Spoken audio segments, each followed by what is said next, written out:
Well, here we are in Worcester, Massachusetts, October 1983, at the Graduate School of Geography at Clark University, where we have hosted over the last 3 days a meeting between French and American geographers. On my right is Professor Jacqueline Beaujeu-Garnier, the person who first introduced me to French geography. And she and I, for several years, have been dreaming about the possibility of a small encounter between these two traditions. It was very difficult because you remember, first we spoke generally, but we had no peculiar thing to engage. And after that, we decided the theme, and it was necessary to find the people, because there are so many eminent specialists of geographical questions in the two countries, so we must select it someone. And after that, we have the financial aspects, because if the French Centre National de la Recherche Scientifique has given some money, there was not enough, so it was necessary to find other help. And you were very efficacious for that. Well, a great deal is due to Mrs. Alice Higgins, who opened her heart and her home to us and found homes among her friends for the French guests, and so too did the geography faculty. They gave bed and board to the American visitors. Basically what we've tried to do is to match French and American on particular themes. We covered themes such as the history of ideas with Professor David Hooson, Professor Pinchemel. We covered cultural geography with Professor Augustin Berque and Professor David Sopher. In urban, we had Madame Beaujeu-Garnier and Bernard Marchand, and on the American side, Professors David Harvey and Alan Scott. On political geography, we had Professor Paul Claval and Julian Minghi. On rural geography, Professor Gérard, Dorel, and finally we had Professor Marvin Mikesell, who not only contributed on cultural geography, but also on chairing the meeting. I'm David Hooson of the University of California at Berkeley, and I'm interviewing today an old friend, Professor Philippe Pinchemel of the University of Paris, who is a noted authority on the history of geography and on urban geography and on regional studies of France in particular. He was my predecessor in the job of chairman of the commission of the IGU on the history of geographical thought. And this is the subject that I want to ask him some questions about now.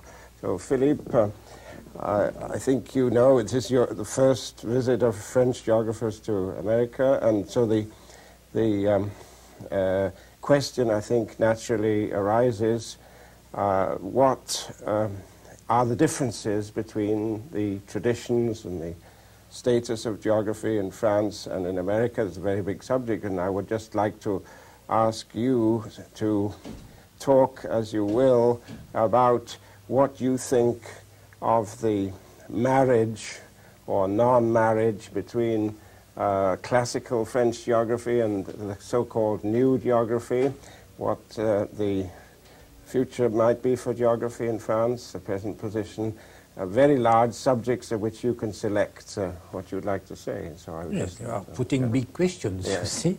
And I think if we consider the present situation of both sides of the ocean, the Atlantic one, of course, we should think that there is a kind of similarities between the difficulties to define geography, the identity crisis of geography, and a kind of confused image of geography in the large public and even inside the academic world.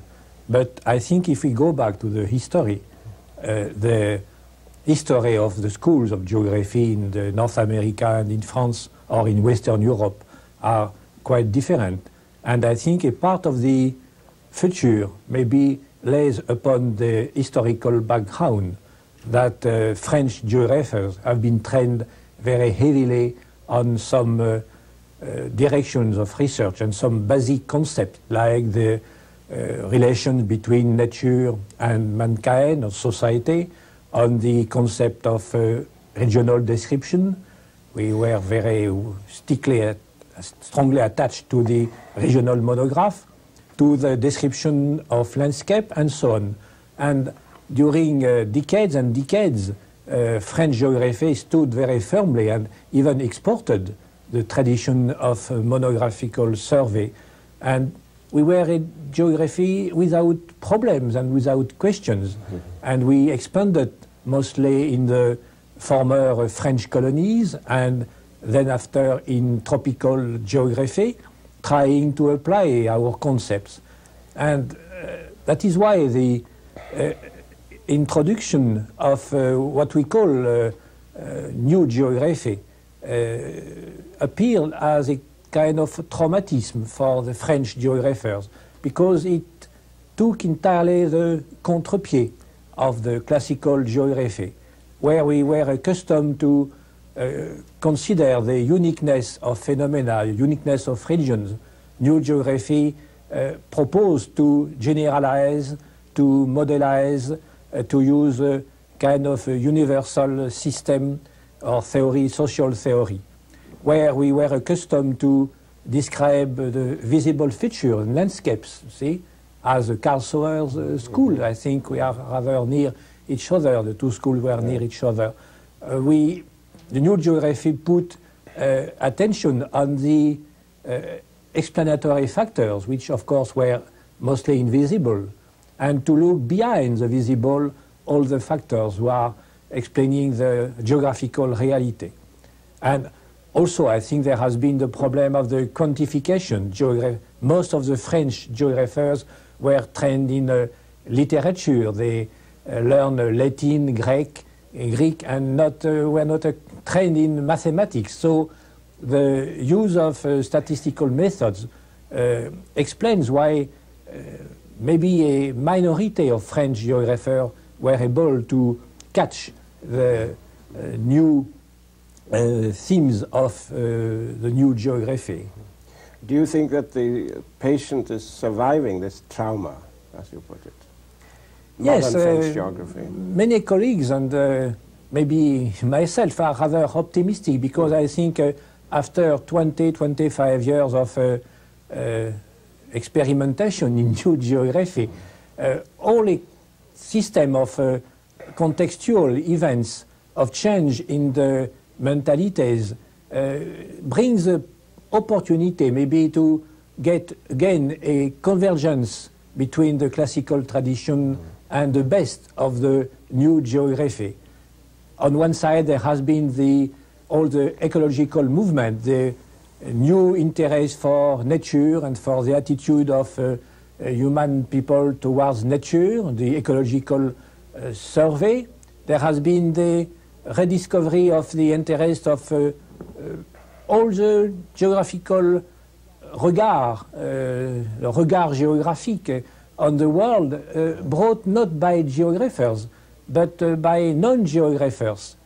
The necessity also to organize geographical space through the planning, regional planning, urban planning, and maybe a kind of disillusion or of méfiance, distrust towards what should appear as too dogmatical, too systematic, too geometric, too quantitative. And so I think if we could realize a kind of consensus between the best elements of classical geography, to go further beyond the visible and the landscape, but to discover through a kind of balance between the local and the general, the specific and the universal. Maybe I am too optimistic, but I think we could grasp a real new geography. Yes. It seems to me that tradition is quite important in this respect, that in this country, in the United States, when we, as is happening now, are swinging the pendulum a little and I think looking for a more perhaps balanced viewpoint than we've had in the last 20 years, what we don't have is an inspiring tradition in geography, really, because we rather threw over many of the leitmotifs of the early days. Now in France, by contrast, my impression is that there would be no shame or difficulty, particularly in bringing in the inspiring, the more useful parts of the French tradition to marry with the newer concepts and to produce a very nice child. You see, through historical studies, we find now a kind of discovery that in the 19th century, there has been the same kind of dualities. There were people looking on the distance surveys, distance between towns, even on the quantitative methods. The people working in roads and railways in the 19th century worked on the topic, which were worked by Garrison and Marble at the origin. And so I think that there has always been, it is my opinion, the two traditions in geography, the traditions rooted in what I call nature et société, or milieu, and the tradition, it was a tradition in Western Europe, and I think we should find the same with the history of transcontinental railways and in the United States, the tradition rooted in space and geographical space. And I think the marriage of geography, I should not say new geography, should be the convergence of the concepts of milieu and space, and we cannot understand the relation of society with milieu without going through the concept of space. Yes. So maybe I'm optimistic. I think it's very good to be optimistic if you possibly can. And it would be nice, I think, to be a little bit more optimistic about American geography too, but as you know, and there are great achievements in American geography, but as you know, there are great gaps in certain major universities not having geography here, and the high schools not having it. Now, I assume that France is in a very different position, that you're represented well, reasonably well, in the high schools and universities. But I think what we need now in geography is a kind of philosophical geography. You see, we are in a world which appears as full of geographical problems, not only the problem of development, but of the growth of cities, the crisis of the big conurbations and towns in the world, the problems of regional planning, of inequalities in space. And I cannot understand why the governmental bodies and the people do not understand the role, what I should call the geographical education. Not only to learn where the places are and the name of mountains, but you cannot live in a world which is shrinking. We are the proof of the shrinking of the world, and not understand how to manage. I often think of writing a book, La Terre, mode d'emploi, you say, not how to use the earth. Yes. And your feeling is that the educated public in France realizes that need? No. Ah, I see. Well, I'm sorry to hear that, but I think it's all relative, and perhaps I would like to cling to your optimistic note and perhaps transfer it to America too. See, I am optimism for geography. Yeah. Maybe I should not also optimistic for geographers, because as I often say, it is possible to have a geographical field very well developed without geographers, because geography is now done, and the geographical spirit is found inside non-geographical people. Well, it's been very interesting and instructive to be talking to you, Philippe, and I think we'll have to draw it to a close now. Thank you very much. Merci. One of the fields that is, I think, rediscovering itself after a long period in the wilderness is political geography. And now I'd like to turn over to Roger Kasperson as Professor of Geography at Clark University, who will conduct an interview with Professor Paul Claval, I think, on political geography. Professor Hooson rightly refers to the fact that political geography is rediscovering its past and some new opportunities for the future at the current time. And certainly it's true that rediscovery process has a very rich tradition in political geography. We are all fond in this discipline of tracing our lineage back all the way, of course, to the Greeks and to Aristotle, but even in more modern times, 19th century German geography with Ritter and as he was further developed by Friedrich Ratzel and so forth, provided political geography with a very prominent place in the development of geography as a modern science. It seems particularly opportune at this unique encounter between French and American geographers at Clark University to explore where this discipline is at the present time.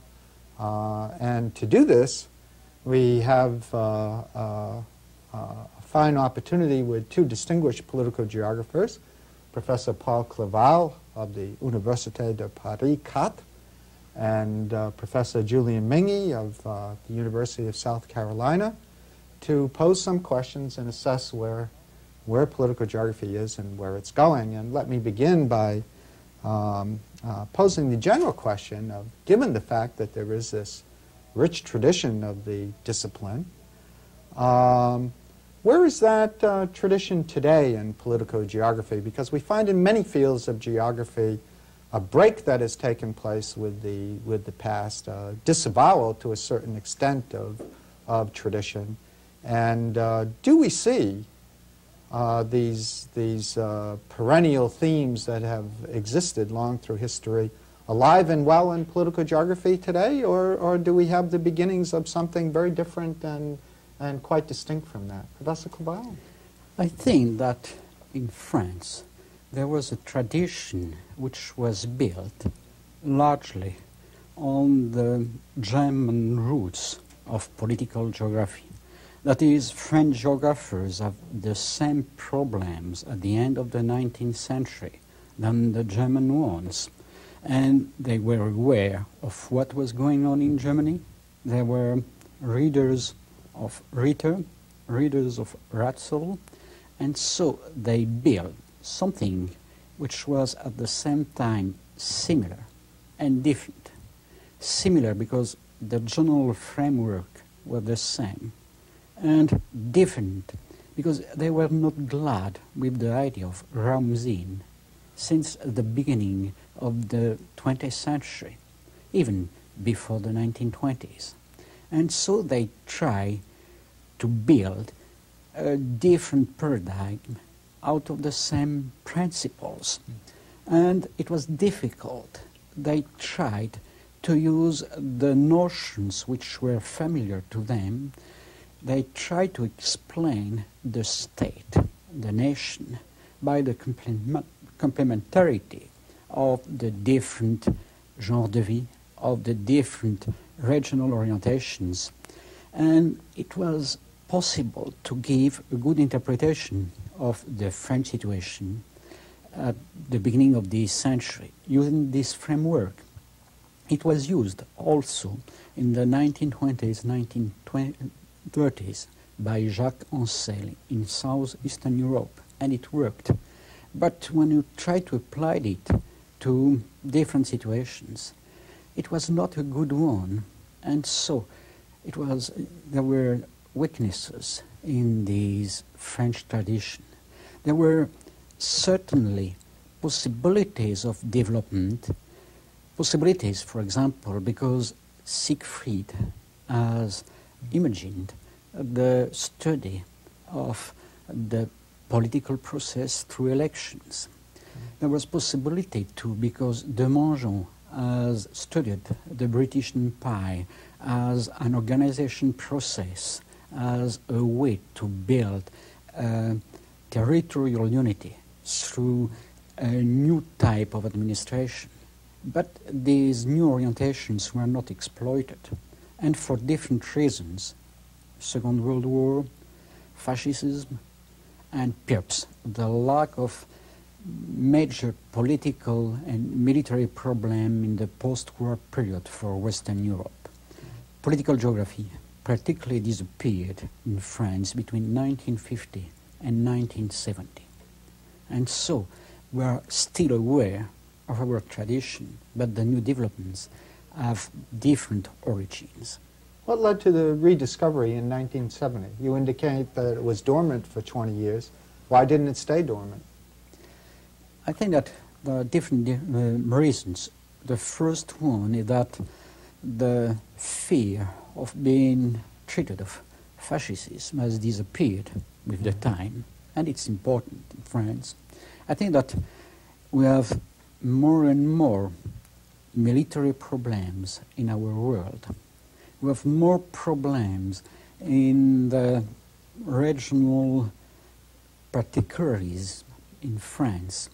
We have more problems at the urban scale. And so we have problems ranging from scale, from the international situation to the city, to the little township. And it's difficult, whatever the problem you are confronted with, not to be aware that there are some power relations, some authority dealing important in the fact. And I think that's the fundamental reason for which people began to work again at the beginning of the 1970s. First in French Switzerland, in French Canada, and then in France. Yeah. Professor Minghi, how similar or dissimilar has been the situation in the United States? Well, I think the takeoff point is very similar, with the strong influence of the late 19th century tradition, the growth of political geography and concepts related to that from Ritter and Ratzel. And that carried on in a rather different political power sphere, I think, in the United States, especially following the First World War and the very central role that the United States played diplomatically there, especially in the restructuring of the nation states on the basis of the Wilsonian principles.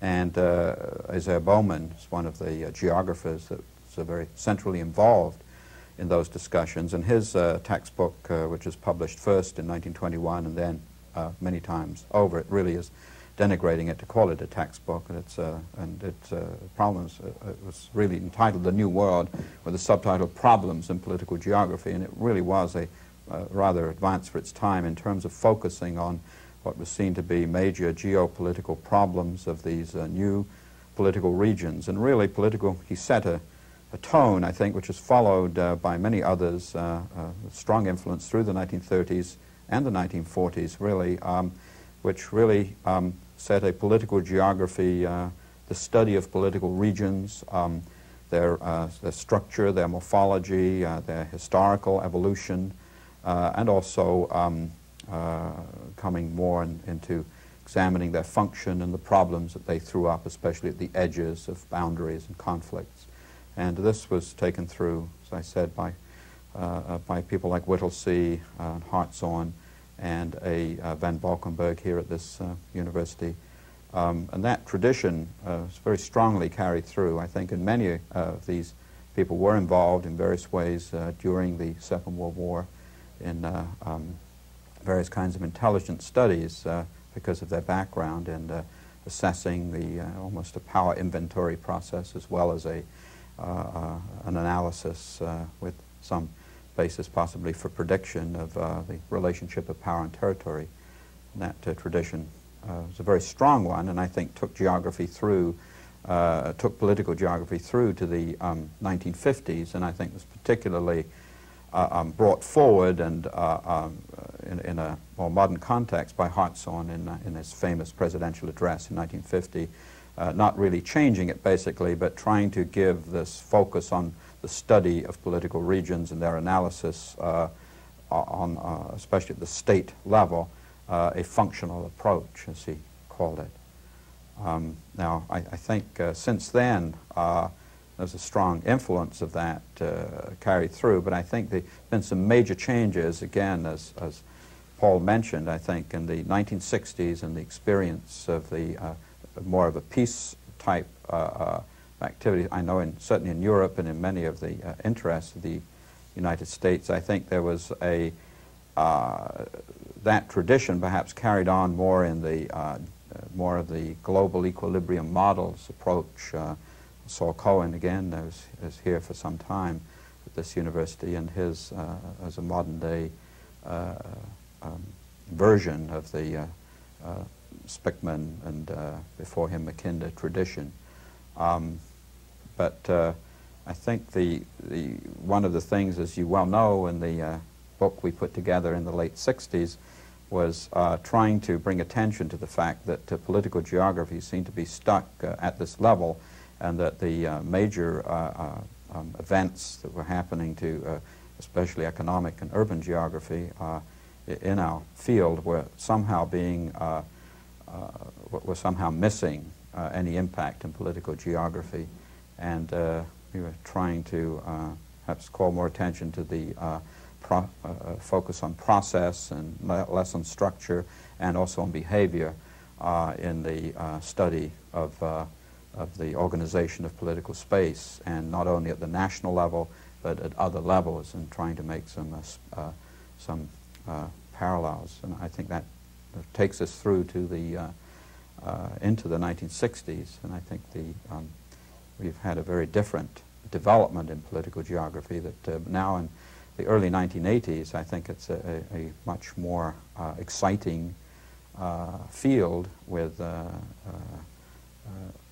many more developments, especially at the urban level in the field of electoral geography, but also in the more general field of applying various power theories to the allocation of power and the welfare geography, especially of urban regions, and the conflict and in decisions on location of public facilities. I think this whole area has become more under the general umbrella of political geography, and has added a very important aspect to the field. Could you try to, both of you, I'm struck by the extent to which you indicate that both for reasons of geography's contribution to a larger set of world problems, and also to a variety of stimuli that have developed in the rest of the discipline, there is this rather rapid change occurring at the present time, apparently, in political geography, many of which do connect to longer traditions. As you take stock of the state of the field at the present time, could you indicate in perhaps a sentence or two, each of you, what you regard as perhaps the most promising directions that are now opening up in political geography that will define the major contributions in the field over the next decade? I think that the major French contribution, perhaps, is to link many of the aspects of social life to political process, and so not to develop really a political geography which is quite independent of social and economic geography, but to show that in economic processes, in social processes, and in the political life itself, you have many aspects which are linked to the exercise of power, to the fact that authority is something which has special dimensions. It's important to be sure that the news has been sent, that orders has been transferred. And so you have something like a range of power, a range of authority. And I think that the idea that what is important is to study the social architecture, the way the different parts of the system are linked together by social relations, and more particularly by power relation. I think that it's perhaps what is most original in the French development during the last 10 years. Julian? Well, I believe we're just about out of time, but I would agree with that, and I would just add in a totally different dimension, I think, that the politicization of sea space, which is perhaps 2/3 or more of the globe, has been really understudied. I think there are going to be very increasing amounts of political conflict in that particular unfamiliar sphere of space, and it would be most appropriate, I think, to carry some of the analytical tools of political geography to that study, and I know that trend is very much ongoing in the United States. Well, since you both emphasize the connections of political geography to the larger social and cultural processes which are present in the state or in larger political entities, it's certainly important that we now turn to the larger area of cultural geography and examine what is occurring both in France and in the United States in that area. I'm David Sopher, Syracuse University, and I'm here speaking with Professor Augustin Berque of the Center of Research, Director of the Center of Research for Contemporary Japan at the University of Paris-Sorbonne. Professor Berque is the author of many studies of Japan, articles, chapters, books, but particularly of a recent book entitled Vive l'espace au Japon, which is a splendid treatment on the theme of the Japanese use and management of space as it relates to Japanese society. An innovative work about which we probably will be talking a good bit in this interview. As an American cultural geographer, I'm excited by the fact that there is beginning in France an interest in something called géographie culturelle, cultural geography, and Professor Berque has taken part in that, in fact, as someone who identifies himself in that way. Augustin, may I ask you then, what is the status of géographie culturelle in France? How does it come to be, and what do you see as the prospects? Well, géographie culturelle, cultural geography in France has not really a status, an academical status, because the category itself does not exist as such. The expression sometimes is employed, but the content of cultural geography, in fact, belongs to other categories, regional geography and human geography mainly. So there is the problem is that if you want to develop cultural geography, you have to establish a frame, a proper frame for cultural geography. That's what we are trying to do now. What is the nature of the frame that you see coming into being, or that you would like to have established? Well, to establish a frame, first you need a definition for what you want to establish. Right. And, well, of course, there are many definitions for cultural geography, but the main idea, which we can see, for example, in a special issue of l'Espace géographique, which was devoted to l'approche culturelle en géographie, was that the importance of the spiritual and the sensitive aspects of society had been overlooked by human geography, so that what could be done from now on would be to either to specialize on these aspects, or, and that's what I would prefer to do, to relate those aspects to more materialistic aspects and more political aspects of geography. So we would have a structure in 4 stories. The base would be eco-geographical aspects.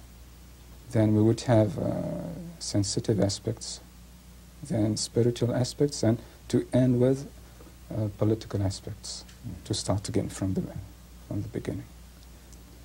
And that's certainly a coherent framework, and I would say,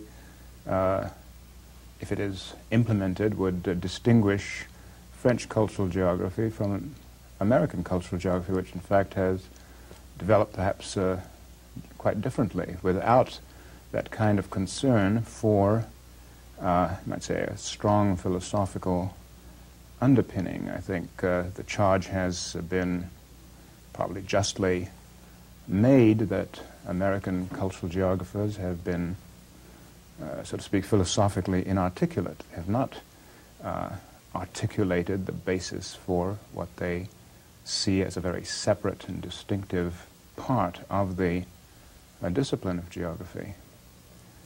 And so that makes me wonder whether, indeed, the American phenomenon, which American cultural geographers think of as indigenously American and rather distinctive, has had much part to play in the genealogy or thinking of people like yourself. What role do you see in the development of what you are doing that American cultural geography has played, if any? You mean, is there a relation? Is there any model that you have drawn on, let us say? I mean, you certainly have been aware of something called cultural geography in America, but what has it meant? Well, there own, isn't really a model I would be following. It is only that when looking at the social sciences in general, you see that many problems do relate to geography, but that they are ignored by geographers. So just by looking at that general context, that arises, you see what you have to do. So it is not really a model, it's just to look around and to see what questions should be interesting. Mm-hmm. So essentially what you're saying is that whatever has happened in America and that is distinguished by this title has not been particularly relevant. One is aware of it, but it doesn't really tell you what to do or no, it doesn't tell direction. What to do. Right. It helps to understand, it helps to search for something new. But, well, maybe this is a personal position. I never use models. Well, perhaps you can nevertheless help us by telling us what to do. What is it then that you see as the central research themes and methods that you would use, and that in fact you have used in developing this special concern, in filling this special gap, as it were? Well, the problems are so numerous that it would be difficult to define which is the most important. When looking at the present state of French cultural geography, or French geography in general, there are fields which have been really utterly neglected. For example, what has been done in semiology, and most especially sémiologie de l'espace, spatial semiology, or what has been done about the imaginary. And well, these are two fields where, in France at least, there has been a lot of research been done in other social sciences, which have been neglected by geographers. So I think geography would be interesting to use the findings of these social sciences and apply these findings to geographical problems. But you have certainly done work of that kind. Your book on Japan, it seems to me, does draw on that experience in the other social sciences, does it not? Well, the problem is that Japan is an island and a special country, and maybe the fact that the Japanese always speak about themselves and write about themselves is, well, maybe the United States have some connection with Japan in that respect, but at least when comparing Japan to France, this is very different. So just when reading what the Japanese write about themselves, that there arises a special, well, just a way at looking at things, at the world, and that as a geographer coming from abroad, I just had to connect what I was doing previously and what they were saying about themselves, and the result was, well, that book. That was naturally done. There was no plan. No. It certainly is a help if the Japanese write about themselves. Yeah, certainly. My work on India is frustrated in a sense by the fact that there is not that kind of self-reflection, I think, on the part of many Indian scholars who tend to adopt a sort of Western perspective on themselves. Certainly geographers do, and that makes it very difficult. Is there in India that split which exists in Japan between what scholars write in the Western fashion and what they write when they just want to be themselves? This is quite different. Since I don't really know what they write when they want to be themselves, although one can get an intimation of that in talking with them, yes, there is a difference. In a sense, when they write as geographers, they write as Westerners. They see themselves from the Western perspective. They've been trained to do that, and I think in some ways they're more comfortable. They don't want to write about themselves as they know themselves culturally, because then everything has to change, the categories have to change, the analysis has to change, I think. And is there something which we could call Indology in India? Indology usually refers to the study of the classical India, the texts and the art and the history. I'm not an Indologist, I'm an Indology, Indianist. Books about present India, just to define the true essence of India. There are a few. There's been some interesting work by psychologists, but not enough by any means, and certainly not at the scale of the region, for example. I'm afraid our time is up much too soon, but that gives us an opportunity to introduce the next group, a pair, who will be talking about rural and urban geography in France. And I'm afraid a geography that has not made great use of the cultural concept. At least in the United States it hasn't. But perhaps we have suggested some things to them that will be of use in the development of their branch of the discipline. Our final glimpse at what transpired during this meeting of French and American geographers is going to focus on rural and urban studies. And let me begin by introducing, on my left here, Professor Gérard Dorel from Université de Paris 12, whose specialty is rural geography, géographie rurale. And on my right, Bernard Marchand, who is at the Institut d'Urbanisme, a geographer in diaspora, shall we say. Let me ask you both first how you feel about David Sopher's comment that the cultural perspective had unfortunately not been applied in rural and urban studies. Is it true that la géographie rurale was not culturally sensitive?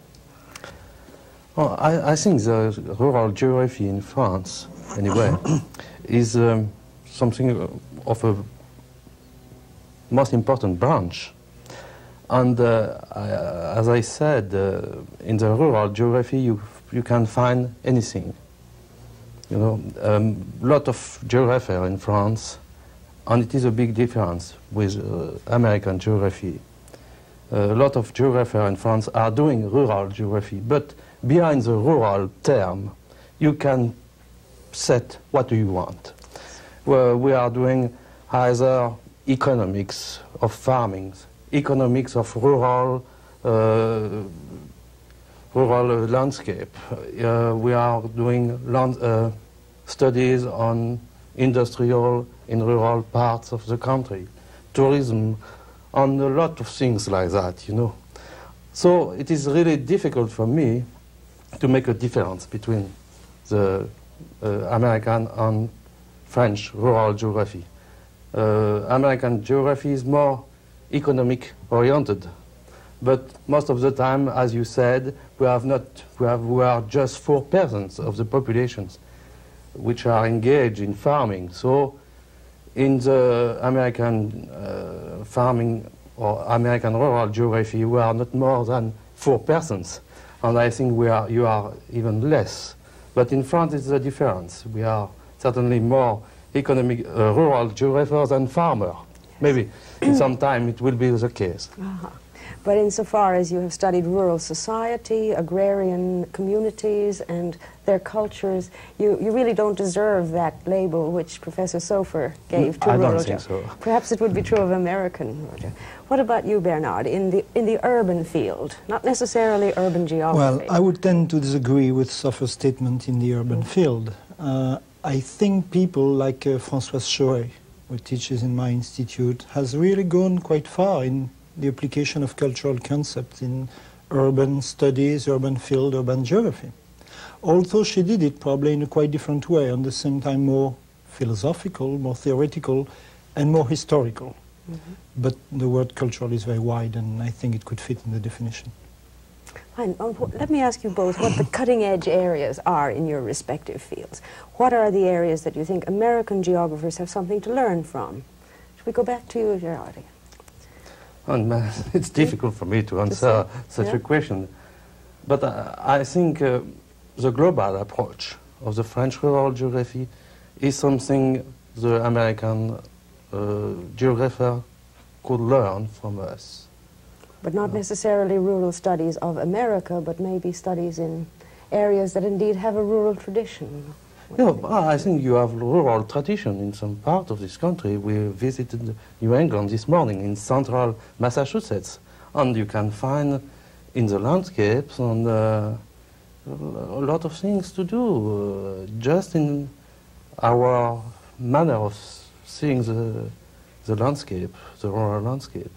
So we have a lot of things to learn from each other, but the rural approach can be done. And I think the American geographers have forgotten a bit that. Mm-hmm. At the beginning they were doing it, and then it disappeared. Why? Maybe it is the economic-oriented part of the geography, of the economic geography in this country. Mm-hmm. It's my Perhaps feeling. something to do with American culture and values too.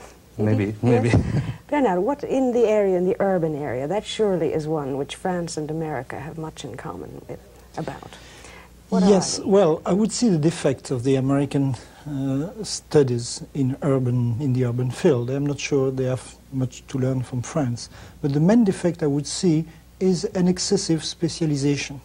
I mean by that many people studying in the field are either specialized in land rent studies or in urban transportation or in the use of mathematics or in any other branches of the field.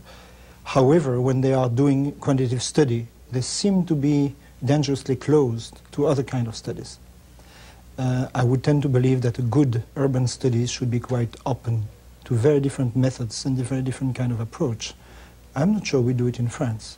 But I think it would be better if we do it more and if the Americans did more. There has been somewhat of a decline in interest over the past 5 years, say, in America. Is it the same in France? About urban studies? Yes. Yes and no. Things have changed. In the last 60s and beginning of the 70s, there was a big emphasis in France on urban models. Actually, the fashion was coming from the United States, and France was a bit late in the case. They built big models for the development of Paris, transportation, the new city, new towns, etc. Now, those models were extremely heavy, rigid on one side, and second, the forecast on which they were based revealed themselves to be wrong because the crisis exploded in 1973, and the economy, society, demography changed. I mean migration to the cities, for instance. So many new towns which have been forecast for 300,000 people have now some 35,000 people, no more. So that makes people go away from models and come back to maybe more practical studies. On the other hand, I think that we are starting we have in front of new challenges in the urban field. I would see 3 of them. An important one is the crisis itself and the necessity for industrial redevelopment. The labor becomes quite rigid, does not move that easily, which explains, I think, why the government is now trying to increase accessibility, particularly with the railroad. If labor does not move, you have to move products more easily. Second would be decentralization, which is a big issue in France in centuries. France is extremely centralized. This should be qualified, of course, this statement, but basically it is true. There is a new law on decentralization which is still largely empty. We don't know exactly what the government is going to put there. I don't know what it will do, but for urban planners it will be extremely important. And third, I think the challenge of microcomputers, which give now an enormous possibility of computation for small cities, and particularly a large autonomy from central institutions, is going to be the important factor. Mm-hmm. I think those three challenges, we should meet them. Well, they obviously have implications for rural life. Do you think rural geographers in France would identify these three areas as priorities? Oh, certainly, yes. Yes. Certainly, because of our global approach, yes. You know.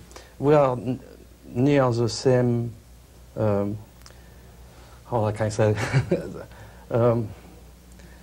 we have the same feeling, you know, for the future than the urbans. Okay. A lot of people are always living in rural areas and somewhere near the big city. So the problem of decentralization is a rural problem too. We have in France 36 or 37,000 communes, parishes, you know. So we are compelled to match with this problem, you know. Yes. It's not like in country like Sweden, where you have 70 or 78 from 200 counties, I would say. Yes. Yes. So we are going to match this problem and to enter these problematics into the rural geography. Well, I think they're universal issues, and I wonder what it is can be done to promote better ways of countries learning from each other, especially on these three areas. Now, you two are unique in that you have studied in this country, postdoctoral visit on your part, Bernard, and you did your dissertation on a subject, an American subject. You've been to University of California, Davis. In the 1 minute we've got left, give me some solid reasons why we should continue this dialogue between France and America. Well, for me, there is a very good reason. Most of the methods we use were first devised by Americans. And I think in the three challenges I am indicating, we have much to learn from them. And? We need exchange, you know? Yes. And I was very happy to work in this country, and I would be very happy to see American geographers working on the same subjects than I work in California. It's really interesting for us to be able to have this exchange of method, of topics, of problematics, you know. Well, I certainly welcome it, and I thank you both very much for being with us. Thank you. I wanted to add something, if you allow me. I think it would be necessary to insist upon the fact that it's the first time that many French and American colleagues have worked together about the geographical subject. And I think it's very important because for the French part, I am sure that all my French colleagues wish very much, since a very long time, to have some regular exchanges with their American colleagues. Well, let us hope this is the first of many meetings between French and American geographers.